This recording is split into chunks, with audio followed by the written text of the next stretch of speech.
One stormy night, while painting a picture, David realizes that the house is not safe and takes his family to the basement. A few minutes later, a tree fell and broke through the window of the house, destroying the picture the man was painting. In the morning, the family comes out of the house to find the garden completely destroyed. Seeing his work of art destroyed, David becomes frustrated and tells his wife that he will call the studio to try to extend the delivery deadline. While walking through the yard to analyze the damage, Billy discovers that the boathouse has been completely destroyed and calls his parents to see the damage. When he realizes that it was his neighbor's tree that fell on the boathouse, David decides to go and talk to him, as he has been asking Norton to cut it down for 3 years, but has been completely ignored. Looking at the horizon, Steph sees a large amount of mist coming from the mountains, but believes that the mist has formed because of the rain. While talking to Norton, David notices that his car has been wrecked and offers him a ride into town. When he arrives at the supermarket, the man realizes that the place is full because the locals have rushed to stock up on food. After picking up all the items he needs, David gets in line at the checkout and, while waiting for his turn to be served, he sees a fire truck heading towards his farm. Worried about his mother, Billy asks if there's a fire near their house, but David says Steph is safe. Suddenly, everyone hears the sound of an alarm and sees an elderly man running towards the supermarket. According to Dan, there is something in the mist that has caught his friend and now John has probably been eliminated. When they hear this, the employees get scared and close the supermarket doors. However, one of the men decides to leave and tries to run to his car, but ends up getting caught in the fog and everyone hears his cries of despair. As people try to understand what is happening, the ground begins to shake and everyone ducks down to wait for the earthquake to pass. At this point, the customers start arguing about whether they should leave or stay in the supermarket until the fog clears, but Wanda says she has to go home as she has left her children alone. Afraid of what awaits her outside, the woman tries to convince someone to accompany her, but no one is willing to risk the fog, so she decides to go alone. Seeing David trying to calm his son down, Irene sits down next to him and introduces Amanda, the new resident of the town, who has moved to work as a third-grade teacher. At this point, the man hears a sound coming from the warehouse and goes there to investigate what is going on. When he realizes that the generator is faulty, David switches off the machine and all the electricity in the supermarket is cut off. Trying to walk in the dark, he stumbles and ends up falling to the ground. Suddenly, David hears someone trying to break into the establishment through the back door and runs to inform the others. Minutes later, he returns to the warehouse in the company of a group of men and Norm offers to go outside to check what's going on, as something seems to be blocking the exhaust fan outside. However, David knows that this is a bad idea, because if the door opens, the thing outside will be able to get in. The problem is that everyone believes that this monster is just a figment of the painter's imagination, since he was the only one to hear that noise. So Jim and Myron completely ignore his advice and send Norm to do the job. When the door opens, before he even has a chance to get out to fix the generator, a giant tentacle emerges from the fog and drags the young man out. Seeing the young man in trouble, David is the only one brave enough to come to his aid and tries to pull Norm back into the warehouse. Just then, however, the monster's other tentacles appear and David realizes that they are full of thorns that can easily cut through human skin. While David and Ollie try to save Norm, Jim and Myron cower and try to stay as far away from the creature as possible. At a certain point, when the young man's body has been completely enveloped by the tentacles, David realizes that he won't be able to save him and sees the young man being dragged out. At that moment, Ollie manages to close the gate and the painter uses an axe to cut off a piece of the monster's tentacle. Furious, he hits Jim and claims that it was his fault that Norm was eliminated. After breaking up the fight, Ollie tries to convince his friend to tell the truth to everyone in the supermarket so that no one else will take the risk of trying to leave. However, David knows that people won't believe this story, so he decides to talk to Norton to tell him what has just happened. As expected, when he hears the men talking about giant tentacles, the lawyer begins to think that they are trying to trick him and becomes furious.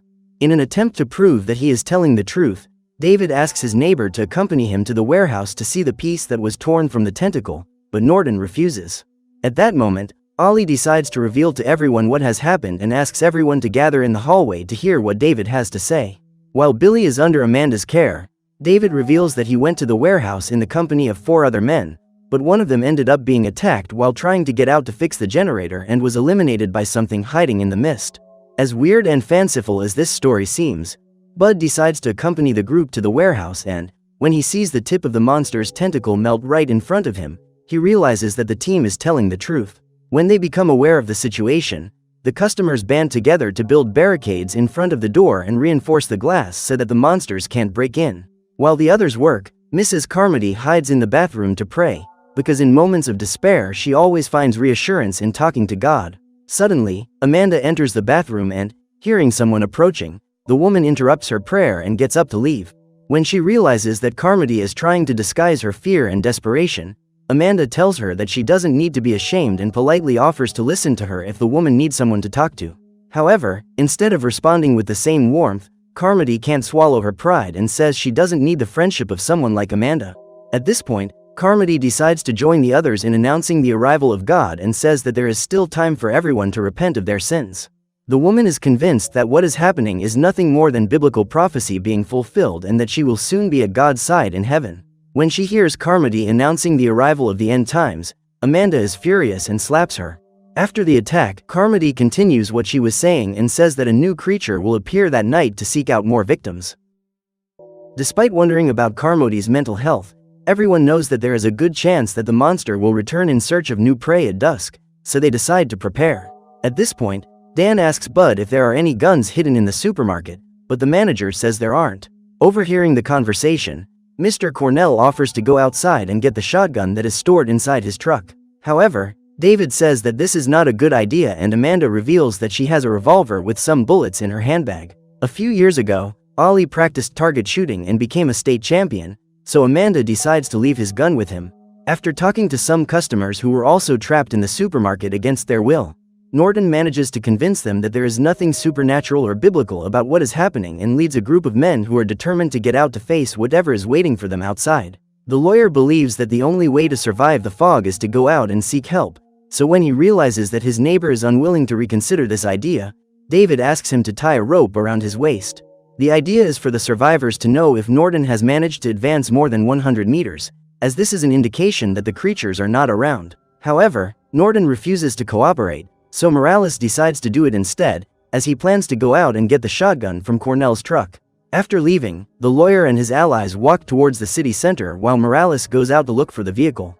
Gradually, David and the people who stayed in the supermarket let go of the rope and suddenly they feel something pulling on the other side. Immediately, the team tries to save Morales and drags him back to the supermarket. However, when he manages to pull the body out, David realizes that only the man's legs remain attached to the rope, as his torso has been devoured.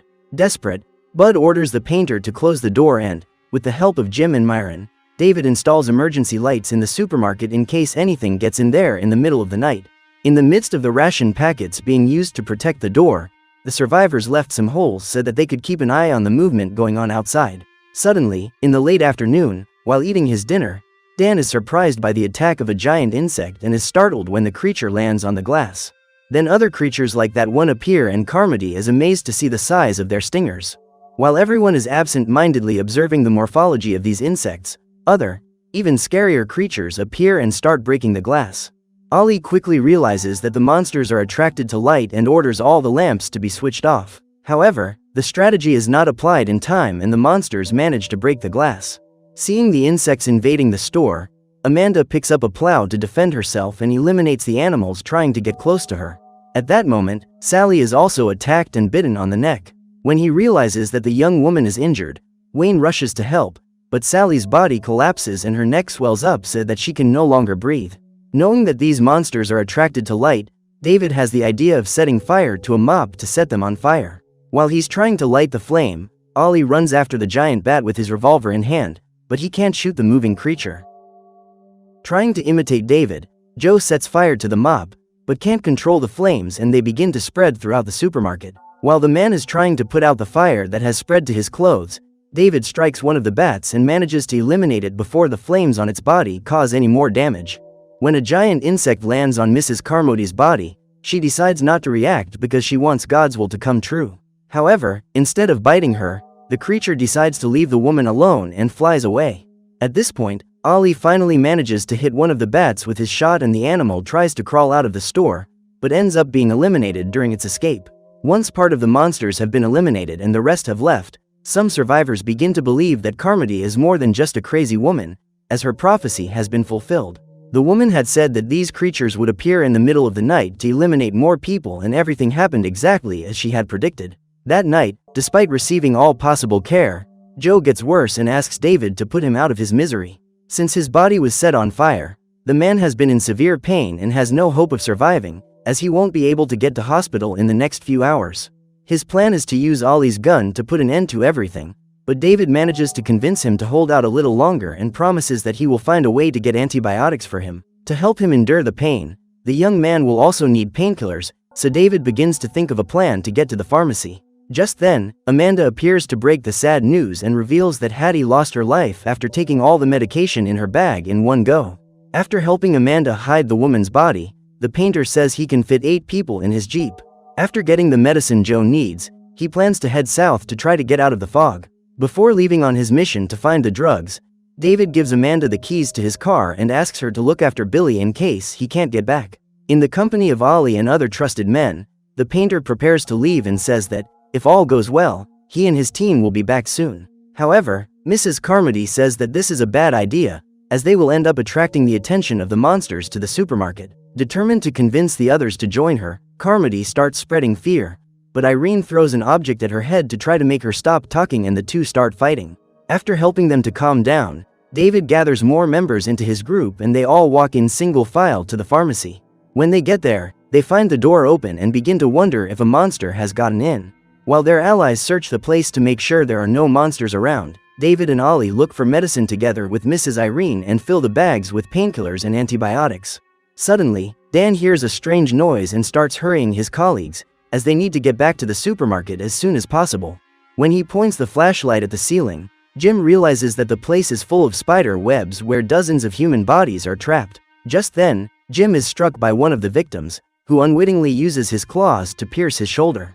When he hears the call for help, David recognizes the guy's voice and discovers the end of Norton and his group. When they realized that the monsters were real, the men ran to the pharmacy to try to hide, but ended up falling prey to a giant spider, which used the victims' bodies to lay its eggs. Suddenly, the hatchlings start coming out of Norton's body and the adult spiders appear to attack the new visitors to their nest. On seeing the monster, Ollie immediately shoots it and manages to eliminate it, but soon realizes that he doesn't have enough bullets to destroy all those bugs. While David uses an axe to defend himself, the spiders throw their webs to eliminate the intruders and manage to seriously injure them. Those webs, as well as being extremely strong, have a substance on their surface capable of melting human skin. Seeing the wound on Bobby's leg, everyone gathers around him to try and stop the bleeding. Just then, Norton's body falls to the ground and hundreds of hatchlings come out of it. Terrified, the team runs towards the door carrying Bobby in their arms and Irene goes ahead setting fire to all the monsters that come their way. During the escape, one of the team members ends up being caught by the hatchlings and Bobby is eliminated because he can't resist the pain caused by his injuries. After eliminating the giant spider that was waiting for them at the door, Dan and the survivors escape from the pharmacy and reach the supermarket unharmed. Although they survived the attack, everyone is very traumatized by what they saw and David runs to hug his son, as he knows Billy was very worried about him. Even after taking the medication, Joe couldn't resist the burns and lost his life that afternoon while David was asleep. In the meantime, Mrs. Carmody convinces some people that she is a prophet and has a direct link to God. Realizing that they will end up going mad if they stay there, Amanda and those who are still lucid join David to get out of that supermarket and intend to support him in his plan to get in the Jeep and head south. After scheming the whole plan, Wayne sets off in search of his military colleagues to invite them to join him. However, when he finally finds the two men, Wayne discovers that they are no longer alive. At this point, the soldier tells that he was working on a secret government project whose aim was to open a portal to another dimension. What Wayne and the other soldiers didn't imagine was that bloodthirsty creatures would come out of that portal and cause humanity to risk extinction. Upon hearing this, Carmody creates a conspiracy theory and convinces some people that humans are being punished for going against God's laws. With the excuse that they need to atone for their sins, the woman asks her followers to eliminate Wayne because, according to her, a sacrifice is needed to atone for their sins. When he realizes that the soldier is in danger, David tries to help him, but is prevented by the faithful and sees Wayne attacked without being able to do anything to help him. After striking the young man, the men take him outside to feed him to the beasts and watch as Wayne is devoured. The next morning, David and his group sneak out of the supermarket to run to the parking lot to get into their car. However, before they could leave the establishment, they were caught by Mrs. Carmody and the woman told them they couldn't leave. Through an inspiring speech, She convinces her followers that they need to sacrifice those heretics so that God will stop sending the creatures of hell after them. As they are already overcome with fear, Jim and the other faithful put all their hope in Carmody and are willing to do whatever she tells them, as they believe that this is the only way to survive. Seeing his friends surrounded, Ollie revolts and shoots the supposed prophet to stop her putting absurd ideas into the minds of the other survivors. When they realize that the woman has actually been eliminated, everyone realizes that there was nothing special about her and gets out of the way so that they don't become next. Quickly, the team rushes out of the supermarket and into the fog. In a few minutes, Ollie finds the jeep and opens all the doors so that his allies can get in. However, when he least expects it, the man is surprised by the arrival of a giant arthropod and his friends are paralyzed with fear as the man is eaten alive. At this point, half the team is attacked by a giant spider and the other half manages to get into the vehicle. When he realizes that the rest of the group has been eliminated, David starts the car and uses the headlights to try to light the way out of the parking lot. Before heading south, the painter drives to his house to pick up his wife, but discovers that Steph didn't make it, so he decides to continue the plan to try and save Billy. On the way, David comes across a creature as big as a mountain crossing the city and turns off the car so that his presence isn't noticed by the monster. As soon as the mutant drives away, the man starts the vehicle, but realizes that the fuel tank is empty and they are still a long way from getting out of the fog. At that moment, the team realizes that they have reached the end of the line and all hope of surviving the apocalypse is destroyed. Frustrated, David picks up the revolver and realizes that there are only 4 bullets left. Since there are 5 people in that car, the painter eliminates his son and his friends and is left alone to deal with his pain. His goal now is to find a way to put an end to everything without too much suffering, so he gets out of the vehicle in the hope that some monster will show up to devour him. However, to his surprise, David comes across an army tank and ends up being saved by the rescue team sent by the military. Seeing the soldiers destroying all the demonic creatures hidden in the fog, the painter deeply regrets what he has done and begins to cry out in despair, for he has ended the lives of his son and his friends in vain. Make sure to subscribe and turn on notifications so you can watch more videos like this. Thanks for watching.